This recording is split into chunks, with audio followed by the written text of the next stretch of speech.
Buenas, bueno, a continuación voy a contar cómo realicé el ejercicio 11. Lo primero que hice fue leer la consigna y marcar los datos que me iban a servir, como que el oro su masa era de 18 gramos, que se encontraba a una temperatura de 500 Celsius y se deseaba obtener a 1500 Celsius. Luego también marqué la temperatura de fusión de oro y la temperatura de vaporización.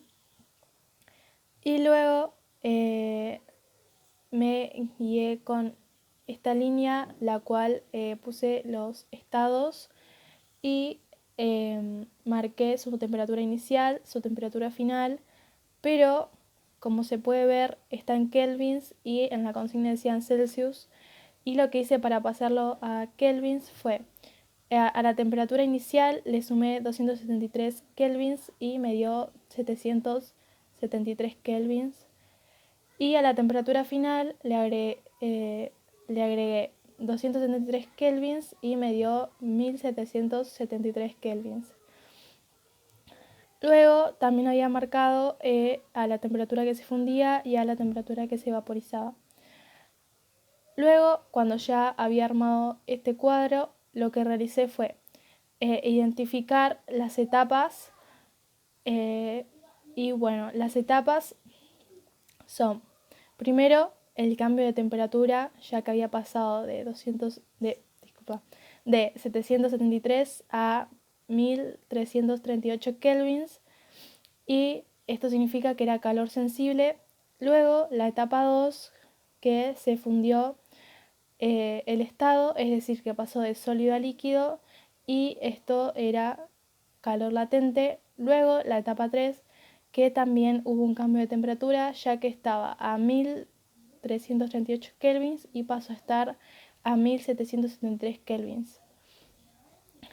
Luego, en la etapa 1, lo que realicé fue, primero me guié con esto de referencia, que es lo que se realiza en el calor sensible, que es masa por calor específico sensible por temperatura final menos la inicial.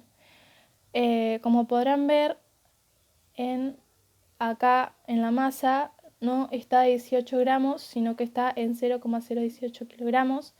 Lo que hice para pasarlo de gramos a kilogramos es 18 gramos dividido 1000, que me dio 0,018 kilogramos. Luego, tal como decía en el cuadro, hice masa por el calor específico sensible del oro por la temperatura final menos la inicial, y esto me dio 1322,1 joules. Ya que el resultado lo tengo que tener en kilogramos joules, lo que hice fue 1322,1 dividido 1000, que me dio 1,32 kilogramos joules. Luego tenía que realizar la etapa 2, y en el calor latente lo que se hace es masa por calor específico latente.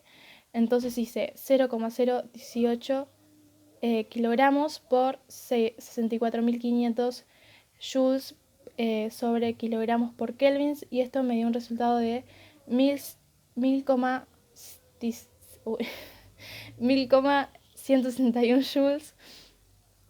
Y como necesitaba tenerlo en kilogramos joules, lo que hice fue el resultado dividido 1000 me dio 1,16 kilogramos joules.